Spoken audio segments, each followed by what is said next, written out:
some memories breath for us when we can't breathe for ourselves. This trip was one of those moments, a brief escape from the heaviness at home, and a reminder that space still existed somewhere in the world. I remember the day we moved back home after that long year away. The street felt like it knew my name again. Our yard was so beautiful and tidy. My mother's roses were big and bright, and my father's fruit trees looked happy, full of green leaves and promises. Just seeing them made my chest feel lighter, like a bird that found its branch again. School felt familiar too. I walked through the gate and the sounds felt right. Girls laughing, teachers talking, chalk against the board. I found my friends again. Noor with her kind eyes, Jamila who always walked fast, and Layla who lived only a few doors down. We walked to school together, our steps making a little rhythm on the dusty road. After school we played outside until the light turned soft and the mothers called us in. For a while I forgot how heavy my heart could be. My father enjoyed his trips to Europe. Almost every summer, ever since I can remember, he would pack his bags and leave with a few friends for a couple of weeks. One summer he decided to take a road trip to the neighbouring country with my mother, Omar, Saad and myself. It was a nice break, but the arguments and fights overshadowed the fun. When we returned home, the rest of the summer unfolded in its usual way-long hot days. Neighbours stopping by and our family trying to hold itself together in small, fragile ways. Ramadan came and my mother fasted the whole month. She woke before dawn to prepare food and then didn't eat all day.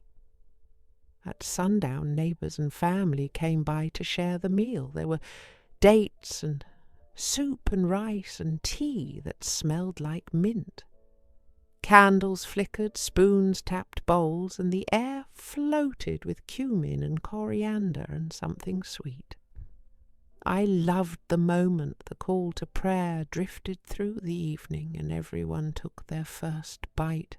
It felt like the whole neighbourhood sighed at the same time. As time went on, my mother moved slower, like she was carrying something invisible. She cleaned and cooked and prayed and didn't say much. I watched her face in the mirror sometimes when she wrapped her scarf. She was beautiful and tired. I wished I could take away her pain and sadness. I didn't know how, and my own plate was full of fear and pain.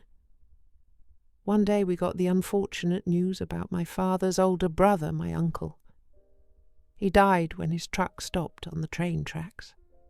People told the story in pieces, and I tried not to see it in my head, but I did. I felt the ground inside me shift like the earth decided to tilt in a new direction. My grandparents came back to live with us after that. They moved into the second downstairs bedroom. My grandfather grew older. My grandmother prayed longer. Their voices got softer, and I listened hard because I was afraid one day I wouldn't hear them any more. We still had small joys. On good days my mother made dolma, grape leaves wrapped around rice and spices and sometimes meat. The smell was like a hug. We ate and licked our fingers as we asked for more. We didn't eat out much, but I remember a few times the whole family would enjoy the atmosphere of the open-air seafood restaurants along the river in the downtown area. Lamps glowed like tiny moons, and the fish cooked over an open fire while the water made a sound like whispering. I loved those evenings. I wished I could fold them up and put them in my pocket. When I was 12 and finishing 6th grade, my mother decided we would take a girls' trip after school ended. A real one. Not just to the market. She wanted it to be just us. My mother, my grandmother, me and Noor with her mother. My father stayed home to look after Omar and Saad and my grandfather. We packed light. The morning we left, the sun was sleepy and the air was cool against my arms. We boarded the train and found seats together. The windows were big and dusty, the kind you could draw a heart on with your finger. The train moved and clicked, and the city slid past. Buildings, shops, the same roads I knew by the sound of their bumps, before everything turned to fields and trees. My mother relaxed in little pieces, like each mile took away a small worry. My grandmother prayed quietly and looked out as if the land was talking back to her. When we reached the north, the air felt different, like it had been washed and hung up to dry. Tall walnut trees shaded the paths, their leaves making moving patterns on the ground. The creeks were clear and quick, and we crossed them on little bridges that bounced just enough to make me laugh. The mornings were crisp. I wrapped my sweater tight and drank tea that warmed my hands.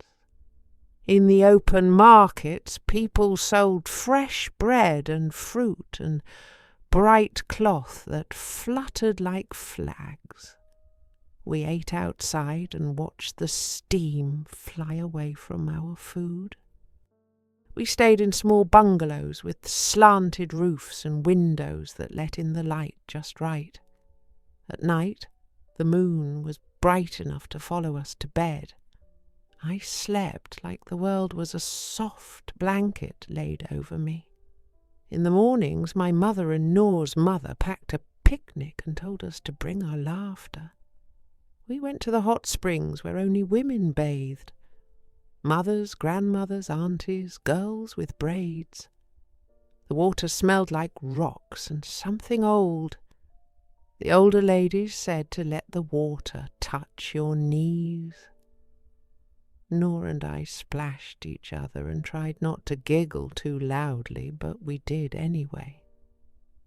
Our laughter sounded like beads rolling across a table. It felt safe to be happy there. We stayed until our fingers wrinkled like raisins and our cheeks glowed pink. When we climbed out, the air kissed our wet arms and made us shiver.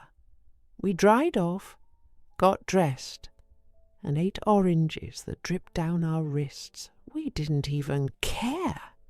For a moment the world felt simple, like maybe it could stay kind if we asked softly enough. In the afternoons we walked under the walnut trees and I tried to memorize the way the light filtered through the leaves. I wanted to keep that light for the days when the house felt small and the rooms felt too quiet. Noor and I talked about nothing and everything. We didn't have to be brave or careful with our words. We were just two girls with clean hair and tired legs and secret wishes the wind could carry.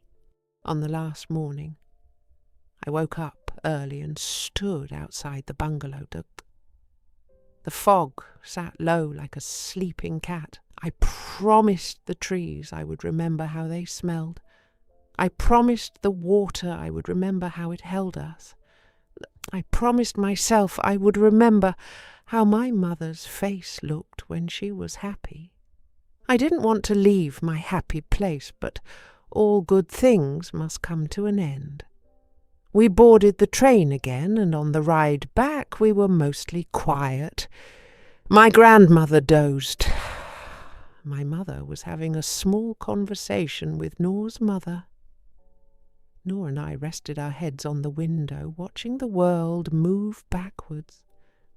The fields turned to roads, The roads to corners I recognized, the corners to our street. I was 12, almost 13.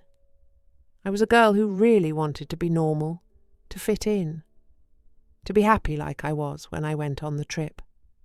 But not every day was gentle after that. Some were hard and slippery. For a while I carried the mountains, the springs, and the walnut leaves with me. When my mind drifted off to the dark place, when my body felt the pain it went through, when sadness returned, when the house felt heavy and the nights felt long, I would close my eyes and walk the path again, all the way back to the place where the water was warm, the laughter was easy, and the air said, "Stay as long as you need."